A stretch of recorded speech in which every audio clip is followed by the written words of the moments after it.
नमस्कार दोस्तों। Daily news India 1.0 में आपका बहुत बहुत स्वागत है। दोस्तों, क्या मोदी ने डिप्लोमेसी के अंदर और अपने दुश्मन पाकिस्तान की शक्ति को कहीं मिस कैलकुलेट किया है? अब बिंदु उभरने शुरू हो रहे हैं। दो बिंदु हैं। पहला बिंदु कि एनिमी पावर को क्या हमने मिस कैलकुलेट किया, और दूसरा, क्या डिप्लोमेटिक सपोर्ट जिसकी हम अपेक्षा कर रहे थे, जिसको मोदी जी अपनी पपियों झपियों के द्वारा 11 साल से बिल्डअप कर रहे थे, अचानक से उनके पैरों के नीचे से जमीन क्यों खिसक गई कूटनीतिक रूप से? सॉरी। मुझे लगता है इन दो प्रश्नों के जवाब आज ढूंढे जाने चाहिए। पहला हम लेंगे एनिमी पावर। अब 4 दिन की जंग तो खत्म हो गई। अब एनिमी पावर, यहां पर क्या हमने मिस कैलकुलेशन किया है, बहुत बड़ा ब्लंडर किया है? क्या हमारे स्ट्रैटेजिस्ट, क्या अजीत डोवाल, क्या आर्म फोर्सेस, क्या रक्षा मंत्रालय, क्या चीजों को जज करने में गलती कर गया? यहां पर कुछ बिंदु हैं। एक पहला बिंदु जो सबसे इंपॉर्टेंट था, वो ये था कि भारत शायद सपने में भी नहीं सोच पाया था कि पाकिस्तान को चाइना की इस वॉर में डायरेक्ट सपोर्ट मिल जाएगी। इनडायरेक्ट सपोर्ट की तो हम बात समझते थे कि उसके पास मिलिट्री वेयर्स हैं चाइना के सारे, लेकिन क्या हमारे रणनीतिज्ञों ने इस बात की कल्पना नहीं की थी कि पाकिस्तान डायरेक्टली इस वॉर में चीन के साथ उतर के आ जाएगा और उसको सारे के सारे उस समय के सैटेलाइट लिंकेजेस, एवॉक्स लिंकेजेस, साइबर अटैक्स और बाकी सारी की सारी जो एक स्ट्रेटजिक गाइडेंस होती है, वो चाइना की ओर से उसको मिल रही है। क्या यहां पे हमसे बहुत बड़ी गलती हुई कि हम ये समझ बैठे कि पाकिस्तान अकेला लड़ेगा और चीन उसके साथ नहीं आएगा? हम यहां पर टर्की की बात नहीं कर रहे, जो अपने ड्रोन भेज रहे थे, उसको तो भूल जाइए। ये और बात थी कि सुना है कि टर्की के कुछ एक्सपर्ट्स भी आए हुए थे जो ड्रोन्स को ऑपरेट कर रहे थे पाकिस्तान में, लेकिन चीन का तो पूरा सपोर्ट था। इवन वॉर टाइम के अंदर PL-15 मिसाइल्स आती हैं, फिट की जाती हैं, उनकी स्ट्रैटेजी को चाइना तय करता है। वहां से जो साइबर वॉरफेयर हुआ है, वॉर से थोड़ा पहले और बीच में भी, उसको चाइनीज डायरेक्ट कर रहे थे। जो जैमिंग हुई है सारी की सारी हमारे, हो सकता फाइटर एयरक्राफ्ट्स की या बाकी वेयर्स की, वो भी चिंता में डालने वाली है। तो कहीं ना कहीं उसके बाद चाइनीज जो प्रोपेगेंडा भी है कि J-10 बहुत सक्सेसफुल हुआ है, अगर कोई हारा तो राफेल हारा। और ये पहली बार ऐसा हो रहा है कि भारत पाकिस्तान युद्ध में कोई भी अपने लॉसेस को काउंट करने को तैयार नहीं है। सिर्फ इतना कहा गया कि लॉसेस हैं, सब रहस्य के घेरे में है। और यह कहा जाना कि भारत के सभी पायलट सुरक्षित वापस आ गए, तो क्या हवाई जहाज भी वापस आ गए? ये बात तो बहुत लोग पूछ रहे हैं ना। अब बात तो सही है। और जब तक भारत को होश आता तब तक बहुत लॉस हो चुका था, और बाद में फिर भारत ने अपनी मिसाइल्स को, ड्रोन्स को एक्टिवेट किया, और फाइटर एयरक्राफ्ट शायद एक क्या कैसे कहते हैं कि लाइन ऑफ डिफेंस में पीछे आ गए थे। अब तो मेजर लाइन ऑफ ऑफेंस में फिर मिसाइल्स और ड्रोन्स आ गए वहां पर। वहां से पाकिस्तान को कुछ डैमेजेस हुए हैं, लेकिन क्या भारत ने दुश्मन की शक्ति को मिसकैलकुलेट किया? हम ये कैलकुलेट ही नहीं कर पाए कि चीन उसके साथ खड़ा था स्ट्रांगली, और चीन एक्टिवली इस वॉर में पार्टिसिपेट कर रहा था। उसके सैनिक नहीं थे, लेकिन बाकी उनकी जो बैकग्राउंड फोर्स थी वो तो सारी की सारी थी यहां पर। इस बात से तब कोई इनकार नहीं करेगा। और चीन ने कहा कि हाँ, हम एक्टिवली इसके साथ में थे, खुल के साथ में आए कि हाँ, ये पहली बार चीन की नीति में बदलाव हमने देखा कि चीन खुलकर कहा कि वॉर टाइम में मैं पाकिस्तान के साथ खड़ा हूं और मैं पाकिस्तान से सहयोग कर रहा हूं। इससे पहले वॉर हुई, लेकिन चाइना ने तब कभी एडमिट नहीं किया कि मैं चीन के साथ खुलकर लड़ाई कर रहा हूं। तो भारत के लिए एक ब्लंडर यह हो गया कि भारत ने समझा कि वेस्टर्न फ्रंट के ऊपर वो एक देश से वॉर कर रहा है, इन एक्चुअली वो दो देश से वॉर कर रहा था। क्या इस बात की कल्पना भारत के आर्म फोर्सेस के जो रणनीतिज्ञ हैं, या अजीत डोवाल हैं, या रक्षा मंत्री है, उनको नहीं पता था कि आप टू नेशन वॉर को फेस करने जा रहे हैं? यहां पर एक ही फ्रंट पे टू नेशन वॉर को। यह मुझे लगता है कि एक गंभीर मिसकैलकुलेशन हुई है कहीं ना कहीं, गंभीर, बहुत ज्यादा गंभीर, कि हम चीन की सपोर्ट को हम एंटिसिपेट ही नहीं कर पाए कि चीन इस मोर्चे पे आके भी लड़ सकता है। दूसरा, कूटनीतिक, डिप्लोमेटिक। 11 साल की मोदी जी की मेहनत, अनगिनत विदेश यात्राएं और ना जाने कितने लोगों से गले मिलके, और फिर क्वाड, G7, G20, ब्रिक्स, उसके अंदर गलबैयां सारी की सारी। लेकिन जब डिप्लोमेटिक सपोर्ट की बारी आई तो हमारे साथ कोई खड़ा नहीं था, सब पाकिस्तान के साथ थे। पाकिस्तान वहां भी कामयाब रहा, अपनी 13 लॉबिस्ट फर्म्स को उसने अरेंज कर लिया था। वो संडे गार्डियन की रिपोर्ट आई है अभी। तो भारत क्या कर रहा था उस टाइम?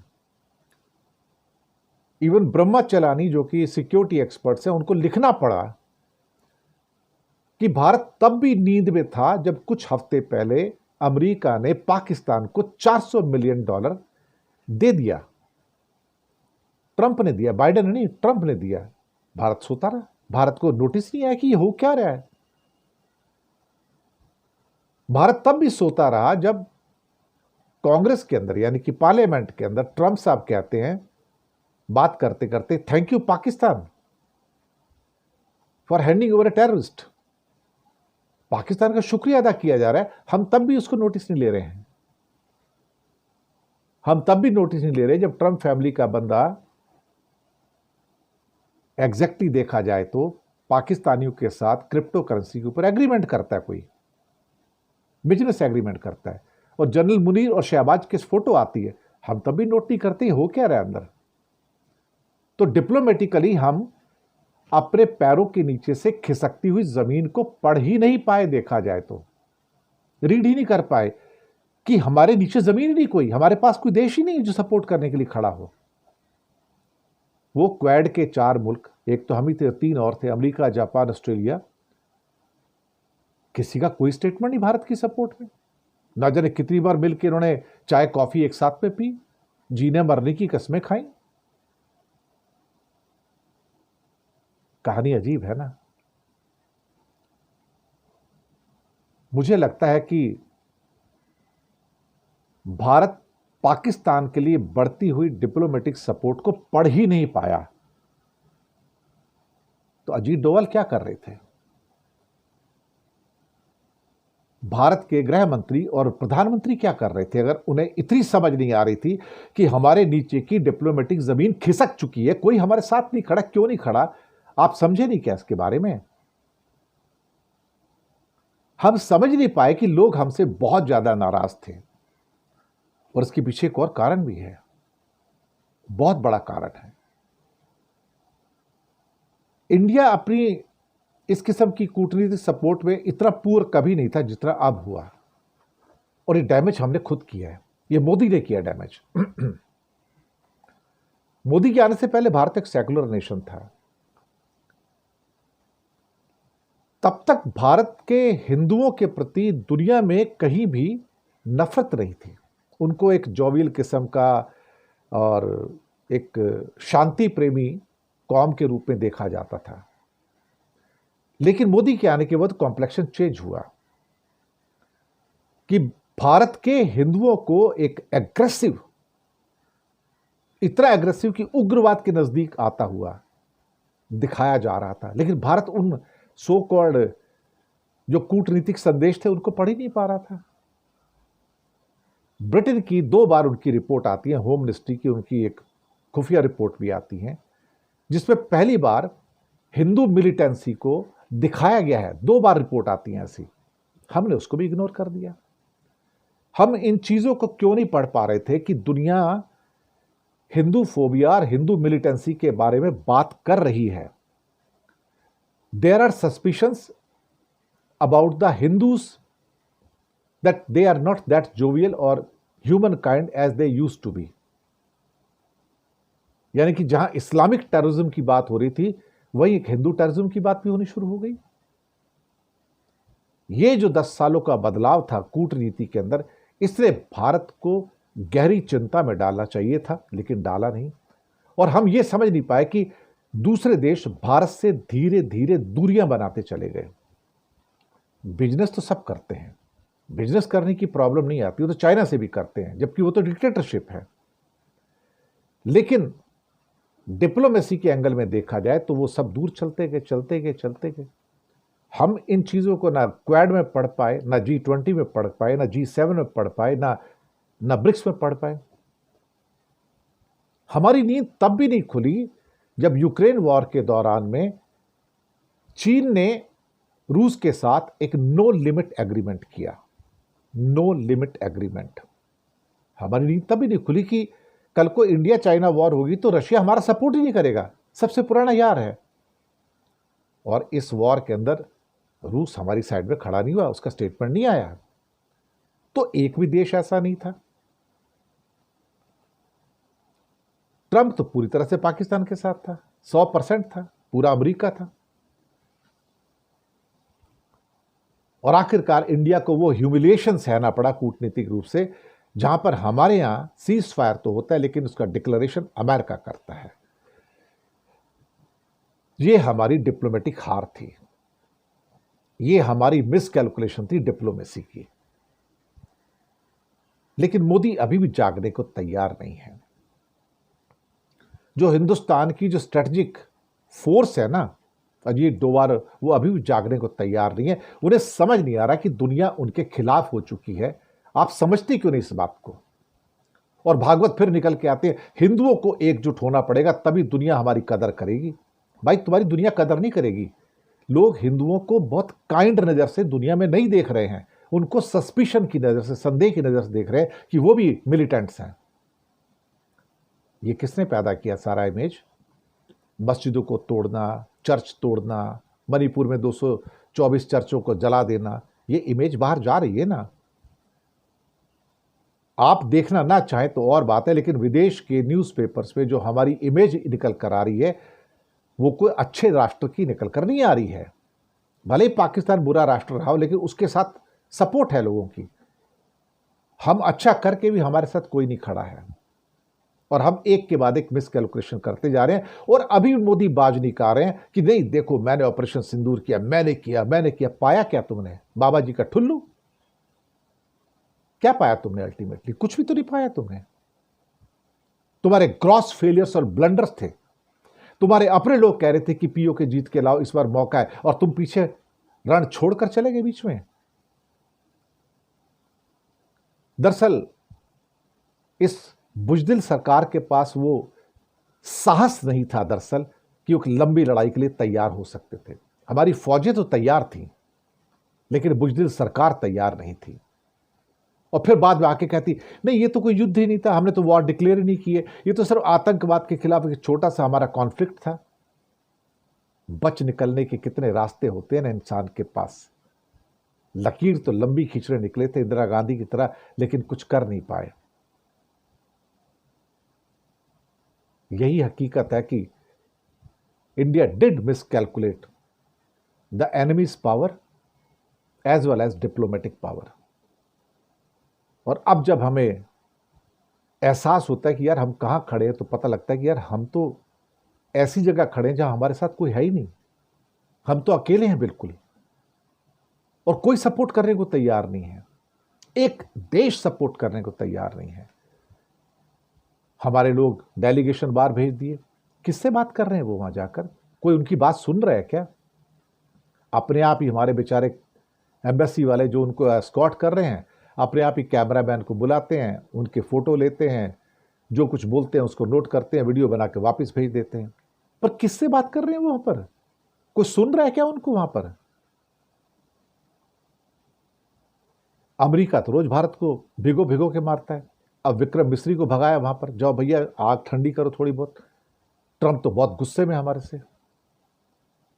तो हमारी चिंताएं वाजिब तो हैं, चिंताएं तो वाजिब हैं, लेकिन मोदी सरकार अपने डिप्लोमेटिक ब्लंडर्स के लिए जानी जाएगी। ऐसे ब्लंडर जो किए जहां पर राष्ट्र के उन्होंने हजारों करोड़ रुपए डुबो दिए, लेकिन किसी भी कंट्री की सपोर्ट को नहीं जीत पाए। ये शर्मनाक था। ये शर्मनाक इसलिए था कि मोदी ने 2014 के बाद इस हिंदुस्तान को बदलकर एक हिंदू राष्ट्र में कन्वर्ट करने की कोशिश की, जिसके द्वारा बाकी राष्ट्र तो छोड़ो, नेपाल आपसे अलग हो गया, भूटान आपसे अलग हो गया, म्यांमार अलग हो गया, पाकिस्तान अलग था, मालदीव आपसे अलग हो गया, श्रीलंका अलग हो गया, बांग्लादेश अलग हो गया, हर कोई नाराज हो गया। आप किसी को खुश नहीं कर पाए। इस दुख की घड़ी में किसी एक कंट्री ने पाकिस्तान का नाम नहीं लिया। नेपाल ने भी नहीं लिया, भूटान ने भी नहीं लिया, बांग्लादेश ने नहीं लिया, श्रीलंका ने नहीं लिया, मालदीव ने नहीं लिया। एक ने नहीं कहा कि पाकिस्तान ने बुरा किया। नेपाल जिसके साथ रोटी बेटी का रिश्ता है उसने भी नहीं किया यार। ये विफलता है मोदी की, ये विफलता है, ये कूटनीतिक ब्लंडर है मोदी का कि कोई सपोर्ट करने को नहीं आया, सब चुप थे। पर कोई अपनी हार माने तब ना। कहते हैं कई लोग उनके हाथ पैर भी कट जाते हैं ना, तो भी समझते हैं कि नहीं मैं तो ठीक ठाक हूं, एहसास दिलाऊंगा कि मैं ठीक ठाक हूं। और फिर वो क्या कहते हैं कि नकली हुंकारे, मेरी रगों में खून नहीं सिंदूर बहता है, ये होता है। ये सब वाहियात बातें हैं, इनकी कोई कीमत नहीं है। दुनिया में इन्हें कोई नहीं सुनता, दुनिया में कोई इसको स्वीकार नहीं करता, कोई सुनता तक नहीं है इनको। यही अंतिम सच है, और यही अंतिम सच हमारे राजा बाबू सुनने को तैयार नहीं है, क्योंकि उनमें उतनी समझ ही नहीं है विदेश नीति की या देश चलाने की कि उस देश को संभाल कर रख सकते। किसने सही कहा था, हम लाए हैं तूफान से कश्ती निकाल के, इस देश को रखना मेरे बच्चों संभाल के।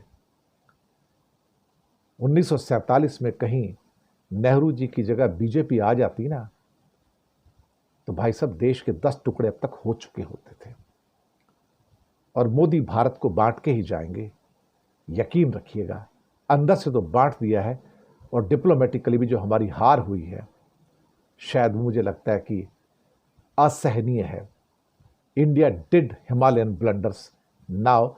अब फिर से उठा के नेहरू और उसको कोसने से फायदा नहीं। नेहरू पटेल की हिस्ट्री निकालते हैं, अपने ब्लंडर्स नहीं देखते मोदी कि खुद कैसे भारत को देखा जाए तो पूरा का पूरा घायल कर रहे हैं वो। शुक्रिया आपका।